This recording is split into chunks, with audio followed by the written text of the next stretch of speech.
Adam, are we ever getting injury update on Jack Darling and where he's at? Jack, yeah, we feared for the worst last Friday, we've got some pretty good news. So I don't think it's too severe. He'll be touch and go for round one, but knowing the way he is, I think he might be okay. So no surgery, just an ankle, and then we'll see how he recovers the next couple of weeks. But it just took us a bit of time to get to where we needed to with some scans and extra scans, and we'll take it pretty easy with him. But yeah, hopefully we've dodged a bullet. So is it fair to say he probably won't feature in the pre-season game? I doubt that. No. So we had a game on Friday, an intra club, which we're the same as a lot of teams. A lot of teams have been playing every week, pretty much full match sim. So yeah, the way we prepare our players won't be the traditional, we're all going to play on Friday and smash it out. We'll manage our players the next couple of weeks. Some will play both games, some will play one. It's all about preparing for round one. So there's 3 games left before that, plus the bye week, and we'll manage some of our players through that. When you said you feared the worst, what was the worst at that stage? Well, we've had a couple of these. This time last year we had Dom, and Campbell Chesser at the same time. So I think Oscar Allen had, and none of those guys played. Yeah. So I think the bruising we got from last year, there's those fleeting thoughts coming into your mind, but we've got to stay resilient, and injuries are going to happen.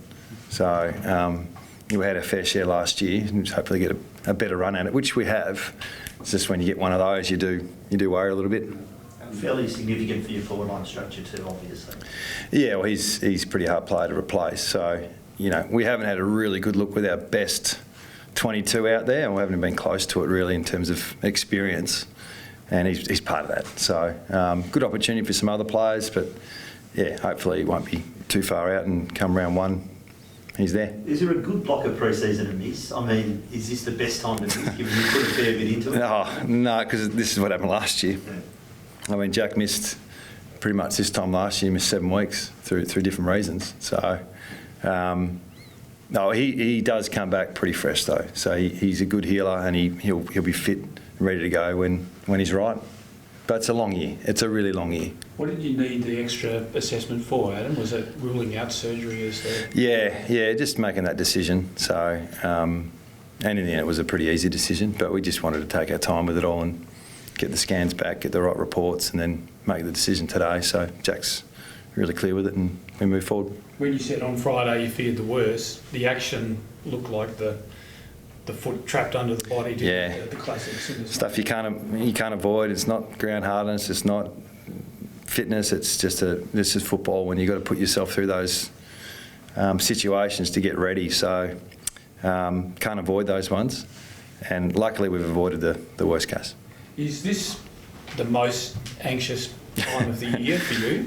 It is at the moment, and I think, like I said, we're a little bit not bruised, not scarred, but it's just we're pretty healthy at the moment, but we're not over the line. We've got probably 4 or 5 players who play half this week, 3/4 the next week. Some won't play, so we're on our way. Definitely in front of last year this time with what we went through. So, but it is an anxious time. Will what happened last year shape how you manage particularly your key players this year, or do you just have to say what will be? No, we do need to manage, but I think I've said it before. When you miss a year of football, it's not just you're back and away. You got to, other things pop up, so it's not necessarily the injury the guy's coming back from. It's other parts of their body and their prep we've got to look after, and some of the older guys as well that aren't spring chickens. We need to look after them as well. So, yeah, our S&C guys have done a power of work to prepare the boys as best we can, and it won't be a normal 42 available every week build to round one. But we're hoping to have pretty good numbers, not far off our full list by round one. Do you have an update on Jack Williams? He's got a knock today in the ribs, so I think he's gone off to hospital just as a precaution with his lung. It might have deflated a tiny bit, so we didn't want to take any risks. So, hopefully it's not as serious as it sounds, but it was more of a precaution than anything. Got onto it, picked that pretty quick. Well done. Does that mean potential of a cracked rib or something like that? I don't know. No, I don't know enough about it. Yeah, so it was, by the time I got off the track, he'd gone. So I haven't got an update yet. He's been managed a little bit too. I noticed like walking and jogging laps in some of your earlier sessions during the week. Did he have a niggle anyway? Did he? No, he didn't. And I know there's a training report every session we have. For anyone who's too, which tells me there's not a lot of news going around. So hopefully we start playing soon. You can report on the games.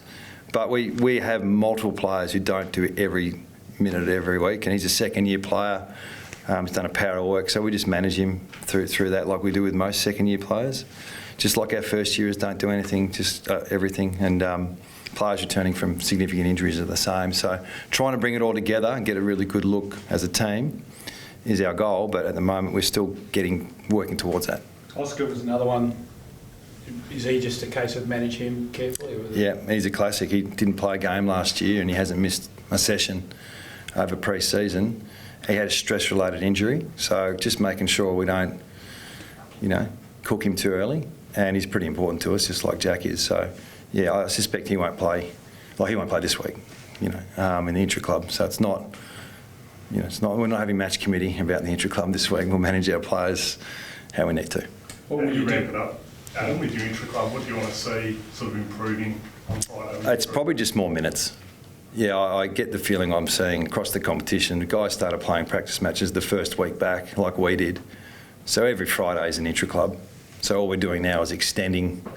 Last week I think we played about 70 minutes. We'll play 100 this week. So it won't be a lift in any type of intensity. Everything's pretty intense. And it's just more getting the more minutes. And then we hit Port, and I think we're playing 6 periods, of which everyone on the list will get a look. And then we'll do the same against Adelaide, and then we have a week off, and then it's round 1. So we're just going to take a deep breath, everyone. It's not, it's not grand final week this week.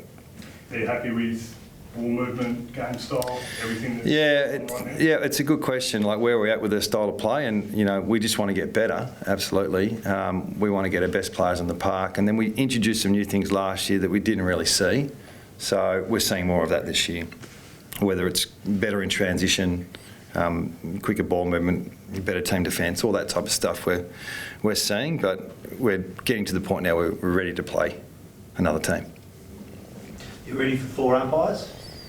Yeah, I don't really. Have we had that a little bit last year? I know it's new. During the bye, they trial. Okay, yeah. The one thing that'll be a challenge is, and it's very trivial for everyone except for our stoppage guys, is that they back out to the boundary line now with ball ups, whereas they used to back out to the corridor, and that sounds very small, but there's some stuff behind that we need to work through. But outside of that, I suspect there might be more free kicks paid around the stoppage because there's another set of eyes.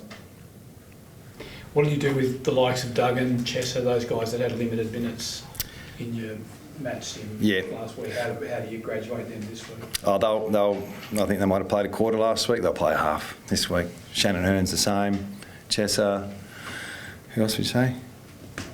Duggan. Chesser, Duggan, what the name was. Yeah, I think there's 1 or 2 others too that they've had a really good block of training, and now they've just got to get more football into them. So. That's the next 3 weeks to get that right, and hopefully by the Adelaide game they're playing, 100 minutes. You picked teams at the start of match sim last Friday that looked a lot like Best v Rest. You had 3 first-year players, I think, in with the Best. Is that an indication that they're in the mix to at least play pre-season games? Yeah, they're not far off. Without putting too much pressure on those kids. I think there's probably 18 guys that, if they're fit and available and their experience and talent probably tells you they're not far off being in our best side. And then there's probably 4 or 5 guys who are fighting for that last spot. There's 4 or 5 positions. So, and the young guys we've got to the club, and that includes Hunt as well. They're getting good opportunity and they're standing up. So, but it's not a lock. Where have you enjoyed Elijah Hewitt this pre-season? Where's he impressed you most as far as role? Yeah, he's been playing forward and pinch hitting on ball, that suits him at the moment with his young body and young tank. Ruben's been playing on ball a little bit back. Noah Long's been playing mainly half forward. It's sort of positions they played in junior football, and that's where we normally start them, and we'll see where they develop. Will you try and manage how many you try and put into that round 1 team, or is it as many as earn it? I think so. I think it's whoever's deserves it, yeah. That was a few years ago. I think we played 3 or 4 debutants in round one. It might have been the first game at Optus. Mind you, that was Liam Ryan, Waterman, Petruccelli, who else was there? Dan Venables. Yeah, so yeah, things can turn pretty quick when they get that young talent through. So, but yeah, we won't rush it. But if their form's good enough, we'll play them. How do you squeeze them all into your half back line? If Luke goes back there and if you're still looking to play Elliott there sometimes, Yeah. there's going to be a lot of names jostling for positions on the board. I have not had that problem for 3 years with availability, so I'll wait until that is the best problem to have, and I have not had that problem. So we will. I will look forward to that in a couple of weeks when we get to that decision-making process. But at this stage, yeah, Yoey's been playing a bit back. Luke's been playing back a little bit, but they've been going on ball, and Ruben's been going back as well. So, along with Tom Cole, who's another one who hasn't played for 12 months. McGovern played limited games last year. So it does feel a little bit different than having 26 to choose from. We've got, probably got 36 at the moment, which is positive. The move of Samo trialling him up forward, how do you see that going forward? Yeah, well, he actually started forward, and we, through circumstances, tried him back, and now we've put him back forward. So he looks like he's adapted to what we're trying to do a bit quicker than last year. He's in really good shape as well. So, yeah, he's one of the guys fighting for a spot, and yeah, he's had a really good pre-season, so he's not far off. Jermaine Jones, do you still see him back, or may he have to go? Yeah, well, losing Junior has probably pushed him back in our forward line. Although when we do match him, we put him back. He looks pretty good off the half-back line. So once again, we'll cross that bridge when we get to it. But having more flexibility in our side, probably see that happening already compared to traditionally what we look like, where guys don't really move from their roles. I feel like we've got probably 7 or 8 players who can play in different roles, and that'll be part of what we do going forward, which I think that's where the game is. How much of the games against Port Adelaide and Adelaide do you expect Nick to play? Will he play both? Does he play 4 minutes? Do you manage minutes? Yeah, that's a good question. He probably plays both, but we haven't gone through that exactly. He's still building his minutes, so he's probably 3/4 of the way there. And then by the time we hit Adelaide, I think we'll play our best 22, for the Adelaide game. But Port will still be let's just see where we're at type of situation. So, which is it's next week, so it's all coming pretty quick. Some more sadness at the club this morning for Zane, particularly. He'll be having some time off. Yeah, it's just been really unlucky. The young men suffering grief like that is a real challenge for them and their families. And as a club, all we can do is sit in the background and provide as much support as we can. But yeah, unfortunately, we're dealing with that as a club. But more importantly, Zane's dealing with a sad situation with his mother. So, we're here for him. This is all we can do. Anything else? We've got actually, I'd told to plug this one, so we've got a fan day on Saturday, first one in 3 or 4 years, so 9 o'clock at the Footy Club. Come down and check us out. Everyone's going to be here, so look forward to it.